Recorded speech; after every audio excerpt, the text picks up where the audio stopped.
Jubilee hills లో మరో 6 నెలలలో బై ఎలక్షన్స్ రావచ్చు. నేను ఈ మాట ఎందుకు అంటున్నానంటే ప్రస్తుతం అక్కడ ఉన్న బీఆర్ఎస్ క్యాండిడేట్ సునీత గారి ఫ్యామిలీలో ఒక డ్రామా నడుస్తుంది, ఒక మిస్టరీ నడుస్తుంది. సునీత గారు మాగంటి గోపీనాథ్ గారికి సెకండ్ వైఫ్, అంటే వాళ్ళ ఫ్యామిలీలో ఇద్దరు వైఫ్ల గొడవ ఉంది. అలాగే తన డెత్ పైన కూడా ఒక మిస్టరీ నడుస్తుంది. ఆ మిస్టరీలో కేటీఆర్ గారి చెయ్యి ఉంది అని చెప్పి స్వర్గస్థులైన గోపీనాథ్ గారి తల్లిగారే చెప్తున్నారు. ఒక్కసారి తన మాటలలో మనం విందాం. 3 రోజులు మరి వెంకటేశ్వరంలో అట్టిపెట్టారు. ఈ కేటీఆర్ గారు ఒకసారి వచ్చారు. వచ్చినప్పుడు అయ్యా నన్ను ఇట్లా రానివ్వట్లేదు, కొంచెం చెప్తాను. అతను చచ్చిపోవటం కాదు, బాగా ఒక మిస్టరీ చేశారు. అంతా మరి కేటీఆర్ గారు వల్లే జరిగిందని నేను మానేదేవే కదా మొదటి భార్య. మరి సునీత అంటే ఇప్పుడు వివాహం జరిగింది, అసలు ఏంటి వివాదం? వివాహం నేను చేయలేదు. విన్నారు కదా తన తల్లిగారి మాటలలో. స్వర్గస్థులైన గోపీనాథ్ గారికి 2 భార్యలు. ప్రస్తుతం ఉన్న బీఆర్ఎస్ క్యాండిడేట్ సునీత గారు 2వ భార్య అని అంటున్నారు.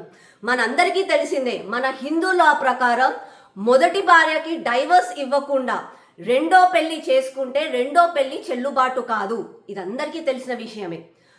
జూబ్లీ హిల్స్లో ఎలాగో బీఆర్ఎస్ గెలవదు, కానీ పుసుక్కున ఒకవేళ జూబ్లీ హిల్స్లో బీఆర్ఎస్ క్యాండిడేట్ సునీత గారిని గెలిపిస్తే మళ్ళా తను డిస్క్వాలిఫై అయిపోతుంది.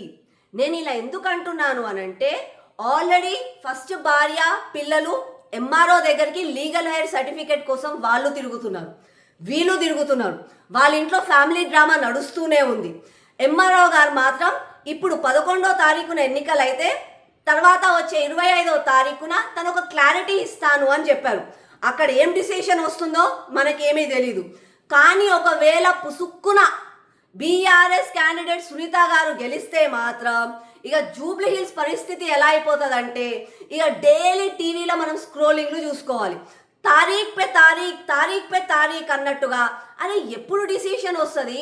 ఈమె ఒకవేళ సునీత గారు ఎమ్మెల్యే అయితే ఎమ్మెల్యే పదవి ఉంటుందా, ఊడుతుందా, ఎప్పుడు ఏమవుతుందో మనకి తెలియదు. జూబ్లీ హిల్స్లో కావాల్సిన అభివృద్ధి మాత్రం అటకనెక్కుతుంది. వాళ్ళ ఫ్యామిలీ డ్రామా నడుస్తుంటుంది, వాళ్ళ మిస్టరీ నడుస్తుంటుంది. జూబ్లీ హిల్స్ ప్రజలారా, ఎవరైతే బీఆర్ఎస్కి ఓటేయాలనుకుంటారో, ఎవరైతే కాంగ్రెస్ని ఓడగొట్టాలని అనుకుంటున్నారో, దయచేసి వాళ్ళందరికీ నేను 2 చేతులెత్తి దండం పెడుతున్నాను. ఈ ఫ్యామిలీ డ్రామాను, ఈ మిస్టరీని చేయగొడదాము. మనము అభివృద్ధి చేసుకోవాలంటే మా భారతీయ జనతా పార్టీ అభ్యర్థికి ఓటు వేసి, కమలం పువ్వు గుర్తుకి ఓటు వేసి ఈసారి జూబ్లీ హిల్స్లో క్లియర్ కట్ అభివృద్ధిని చేసి చూపిద్దాం.